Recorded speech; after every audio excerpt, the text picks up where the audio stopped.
Hello viewer, আজকে আমরা জানব আদিবাসী সম্প্রদায় সম্পর্কে যে মানুষ খাওয়ার ধারণা সেই সম্পর্কে একটি তথ্যবহুল ঘটনা। গভীর জঙ্গল যেখানে সভ্যতার আলো পৌঁছায় না, গুজব ছড়ায় আদিবাসীরা মানুষ ধরে খায়। কিন্তু এটা কি সত্যি নাকি শতাব্দীর পুরনো ভুল বোঝাবুঝি? আজ আমরা উন্মোচন করব জঙ্গলের এই রহস্য। এই ভিডিও শেষ হওয়ার আগে আপনি জানবেন এই গল্পের আসল সত্য।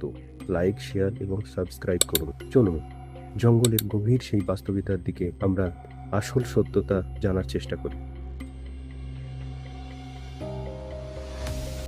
শতাব্দী ধরে জঙ্গলের আদিবাসীদের নিয়ে ভয়ঙ্কর গল্প শোনা যায়। ঔপনিবেশিক যুগে ইউরোপীয়রা অ্যামাজন, আফ্রিকা আর পাপুয়া নিউ গিনির আদিবাসীদের মানুষ খেকো বলে চিহ্নিত করত। কিন্তু কেন এই গল্পের শুরু হয়েছিল ভুল বোঝাবুঝি আর সংস্কৃতির পার্থক্য থেকে? উদাহরণস্বরূপ, পাপুয়া নিউ গিনির কিছু গোষ্ঠীতে মৃতদের সম্মান জানানোর জন্য তাদের দেহ খাওয়ার রীতি ছিল। এটি ছিল ধর্মীয় আচার, শত্রুতা নয়। কিন্তু বাইরের লোকেরা এটিকে ভুলভাবে ক্যানিবালিজম হিসেবে দেখত। এই ভুল বোঝাবুঝি থেকে জন্ম নিয়েছে আদিবাসীদের মানুষ খাওয়ার গল্প। একটি ঘটনা যা এই গুজবকে আরও জনপ্রিয় করে তুলেছিল তা হলো মাইকেল রকফেলারের নিখোঁজ। 1961 সালে আমেরিকার ধনকুবের রকফেলার পরিবারের সদস্য মাইকেল পাপুয়া নিউগিনির আসমাত অঞ্চল গবেষণার জন্য যান।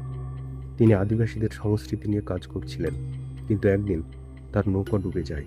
তিনি সাঁতরে তীরে যাওয়ার চেষ্টা করেন, আর তারপর থেকে তিনি নিখোঁজ। গুজব ছড়ায় স্থানীয় আদিবাসীরা তাকে ধরে খেয়ে ফেলেছে, কিন্তু এর কোনো প্রমাণ পাওয়া যায়নি। তদন্তে জানা যায় তিনি হয়তো ডুবে মারা গেছেন বা হাঙরের আক্রমণে পড়েছেন। তবু এই গল্প পৃথিবী জুড়ে আতঙ্ক ছড়ায় এবং আদিবাসীদের প্রতি ভয় বাড়ায়। আজ আমরা জানি মানুষ খাওয়ার গল্প বেশিরভাগই মিথ।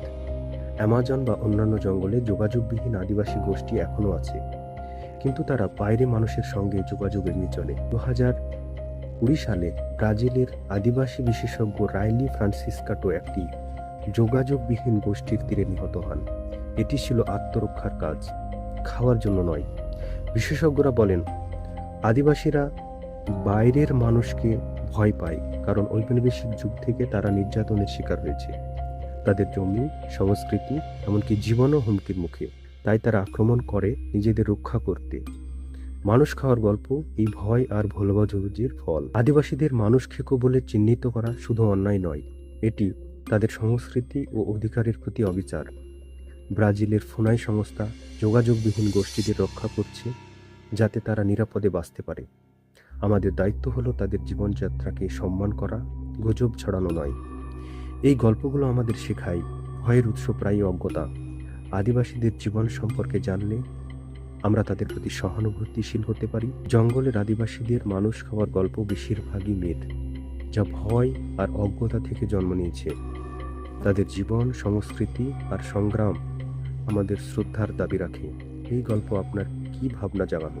কমেন্টে জানান। লাইক, শেয়ার এবং সাবস্ক্রাইব করুন। জঙ্গলের আরও রহস্য নিয়ে আমরা ফিরব। ধন্যবাদ।